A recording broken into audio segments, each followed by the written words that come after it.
Indiana Operation SINDOOR Brahmos Supersonic missile SHIJINNADUNA precision strike kaya CHATHAKHRABA matungda MALEM gi TONGAN Leibak Kayana missile Asi Leiningba gi Apamba Phongdoknarakli uyanan news ki report man hai Asia Middle East amade Latin America gi Leibak Kayadagi missile Asi Leiningba gi Apamba Phongdorakpa leire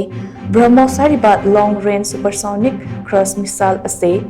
India ge DRDO amasung Russia ge NPOM na pullaga develop tawbani missile ase kangfal ising nongthak amade submarine dagi launch tawba yai amade Mach 3 gi changda yangna paiba ngame missile ase da solid booster stage ani amade khongjel yangna paiba ngamnabagi dama liquid ramjet sizinare Brahmos missile gi crossing altitude na kilometer tara mangane aduga laimai dagi meter tara khaktamak wangna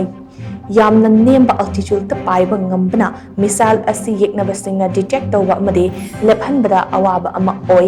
news 18 gi report amma palladana beyond news na hai Indiana Brahmos missile gi anishuba base ama Philippines ta chahi asigi April da thakre base adu $1 billion Chohum Humputara Mangada deal Donakibane, Amaramda, Vietnam Nasu Missile Ase, Lainabagidama $1 million Chatrat deal close Dorabayai, Malaysia Nasu Leibak Aduge Shu 30 jet America's class warship Singda, Missile Assassin Nerbayai, Leibak Animak Ase South China Sea the Lakliba Trade Sing, Tinganabasem Sariba Leibak Singne, Amaramda, Egypt, UAE, Saudi Arabia, Qatar, Chile, Brazil, Argentina, Venezuela na chingba Leibak Singda missile asige coastal amade naval variant Sing Leiningba gi Apamba Phongdoknarakli negotiation tawba hokri hairi